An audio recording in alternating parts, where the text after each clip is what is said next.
Estamos de volta mais uma vez, foi rapidinho depois do nosso break de comerciais. E agora vamos falar pela rodada do Campeonato Brasileiro, o Fluminense, que vai enfrentar o Vasco no próximo domingo, às 18 horas, no estádio do Engenhão.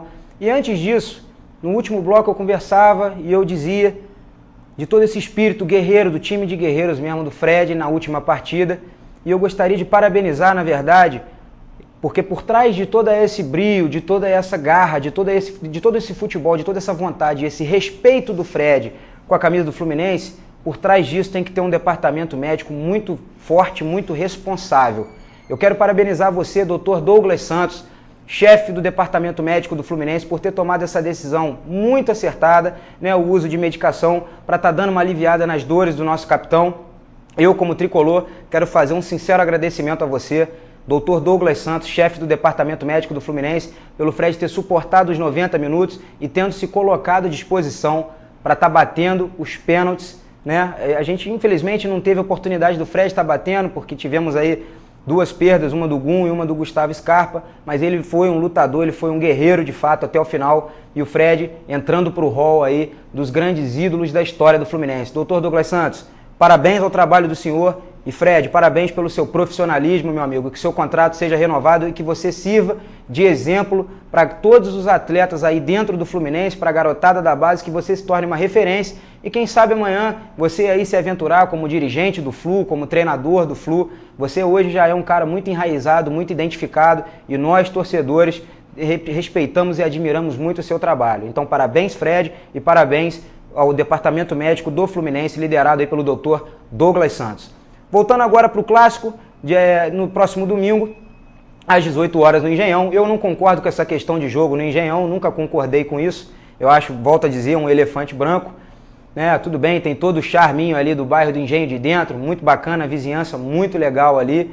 Enfim, para eles é muito interessante até esse movimento, vai movimentar, né, os barzinhos ali do lado e tal. É uma forma do torcedor que está ali pertinho, no bairro de Engenho de dentro, estar acompanhando de pertinho ali, dar uma movimentada. Eu acho isso bem bacana sob esse aspecto. Agora, em termo estrutural, eu nunca gostei muito aí do estádio do Engenhão, mas a gente respeita, a gente sabe que o Eurico Miranda é uma criança, é como se fosse uma criança mimada. Então, pela questão da discussão do lado direito, como a gente já conversou aqui, ele retira essa partida do Engenhão e leva ele retira a partida do Maracanã, me desculpem, e leva essa partida para o Engenhão. Tudo bem, o mando de campo é do Vasco, presidente. Se o senhor entende que isso aí pode vir a favorecer o Vasco, tudo bem. O Fluminense vai lá jogar contra o Vasco da Gama, depois de ter sido eliminado, uma partida interessante sob o aspecto que será que o Vasco ainda alimenta alguma possibilidade dessa fuga do rebaixamento? Será que o Vasco realmente se lança ao ataque? Será que o Jorginho consegue ainda manter esse espírito de uma reação que o Vasco começou a esboçar até determinado momento, mas depois a coisa veio esfriando, o Vasco andou perdendo seus pontos, como o Flamengo também, só que o Flamengo hoje é uma equipe, em termos de rebaixamento, está bem mais relaxado em relação a isso. O Vasco hoje é o lanterna do Campeonato Brasileiro. O Jorginho ali até conseguiu, na sua volta, e junto do trabalho do Zinho também, a tomar esse vestiário, a embrasar esse vestiário de uma forma positiva, e isso contagiou os jogadores até certo ponto. Né? Mas a gente sabe que o Vasco tem uma equipe com uma idade já avançada, tem um jogador como o Nenê, tem um Andrezinho, então é uma equipe que já tem uma idade avançada, e esse final de temporada para uma equipe que já tem idade avançada como é a equipe do Vasco, realmente é massacrante. Então a gente é uma incógnita, na verdade, pode tornar o jogo até interessante. Se o Vasco vai se lançar ao ataque, até por respeito ao torcedor, por respeito à camisa, porque o torcedor de fato comprou essa briga do elenco vascaíno. Sabendo que a situação é muito complicada, com mais de 90% de possibilidade de rebaixamento, sabendo que não tem um time lá que é essa maravilha toda, apesar do que no papel o Vasco poderia estar ali numa zona intermediária, né? 14º, 15º, agora também não justificaria no papel, pelo que eu estou dizendo aqui, o Vasco ser lanterna do Campeonato Brasileiro e estar passando essa sina aí muito complicada. Ainda assim, o torcedor do Vasco, apaixonado desde sempre, comprou essa briga, acreditou no trabalho do Jorginho, acreditou no trabalho do Zinho, que num primeiro momento, na verdade, passaram a acreditar, passaram a trabalhar, principalmente o fator psicológico dessa equipe do Vasco, que vinha muito abalado, né? O Vasco realmente estava se tornando um saco de pancada do campeonato, o que não justifica, né, pela grandeza do Vasco. Agora vai enfrentar o Fluminense. Será que se lança ao ataque? Será que vai para cima? Será que vai buscar esse resultado o tempo todo?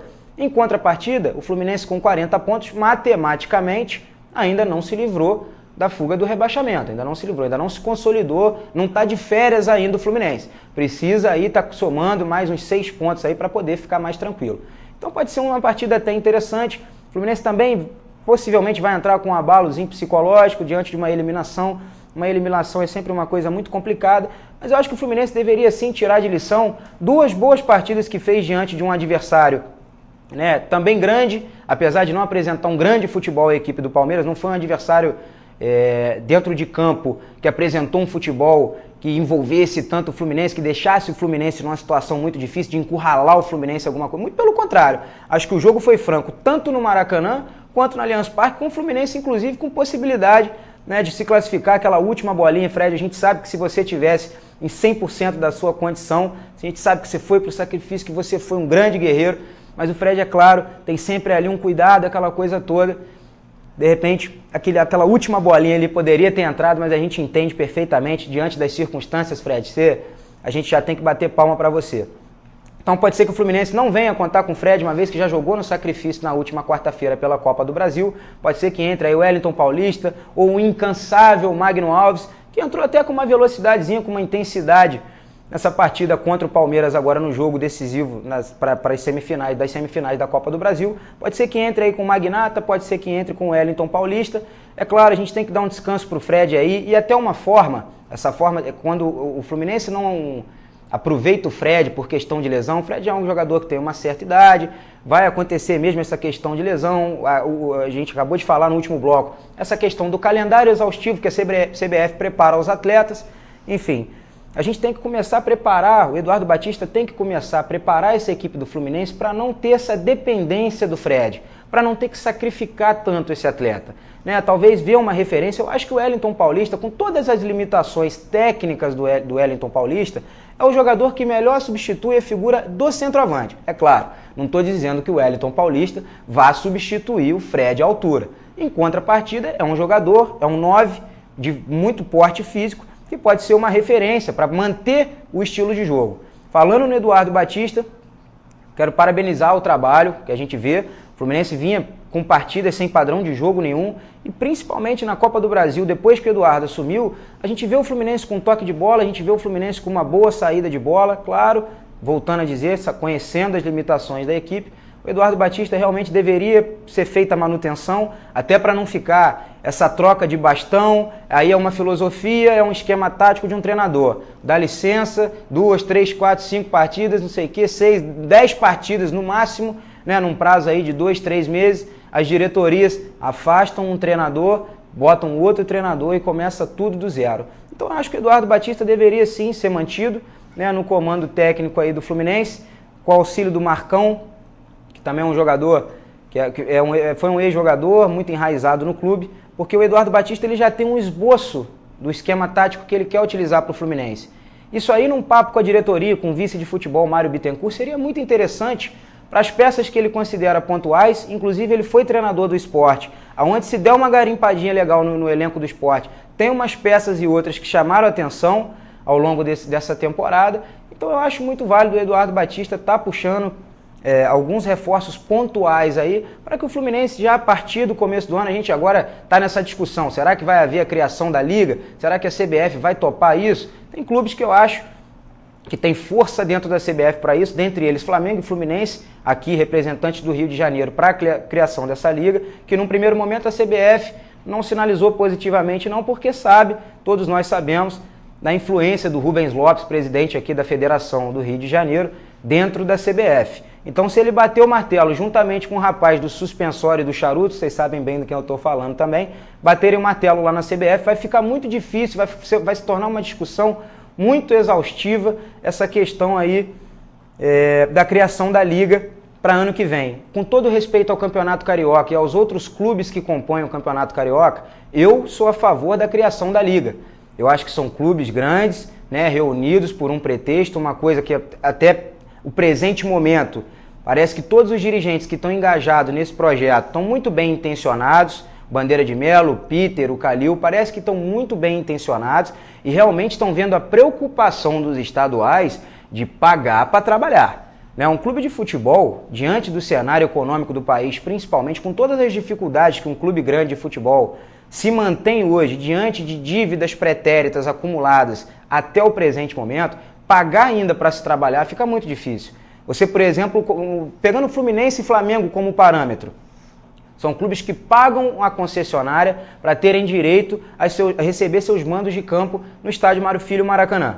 Vai fazer uma partida dessa com todo respeito à instituição Madureira, por exemplo, ou Bangu também com todo respeito, clubes de história do Rio de Janeiro, histórias antigas, mas de história do Rio de Janeiro e clubes que ainda figuram no cenário do futebol carioca e que com certeza vão se perpetuar, porque apesar de uma torcida pequena, tem torcedores apaixonados que jamais vão deixar esses clubes acabarem, fazem parte da história do futebol carioca sem dúvida. Mas em termos financeiros para os grandes, não é legal. Porque você vai, paga uma concessionária, recebe um Madureira e tal. Mesmo o Flamengo, que tem uma torcida até maior, um Flamengo e Madureira pela terceira rodada do turno do Campeonato Carioca. Isso é jogo que não vai dar nem 15 mil pessoas. Estou falando da torcida do Flamengo. A do Fluminense, que é uma torcida menor, como todos sabemos, enfrentando também esses adversários menores, vai botar menos público ainda, o que vai, com certeza, dar um rombo nessa questão aí de receita, de orçamento e tudo mais. Então, gente, a gente espera que dê tudo certo, a gente espera que esse clássico, se o Vasco, né, ainda tiver, a gente sempre falou dessa questão de cronologia, de tempo hábil, se o Vasco ainda tiver oportunidade de vencer essa partida do Fluminense para tentar respirar, o Vasco da Gama merecia sim permanecer na Série A do Campeonato Brasileiro, a gente sabe de toda a grandeza do Vasco, mas o Vasco realmente esse ano não se planejou, subiu novamente, trocou a sua presidência, já vindo de uma má administração da última presidência, assumiu o mandatário vascaíno Eurico Miranda, sabe-se lá como, porque o torcedor vascaíno de fato ainda ir lá para estar votando e elegendo Eurico Miranda para mais uma vez, eu considero isso um tremendo retrocesso, um desrespeito com a instituição Vasco da Gama.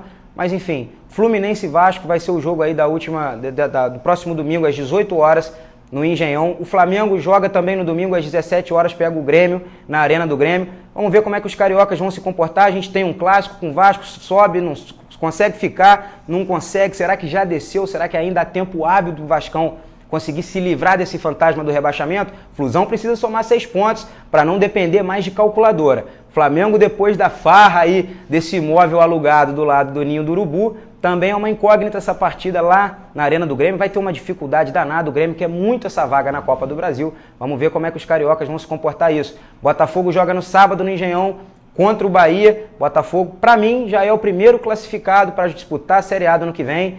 Parabenizando também o trabalho do treinador Ricardo Gomes. Botafogo que possivelmente vai se reforçar, a receita já é diferente, a cota de televisão já é diferente.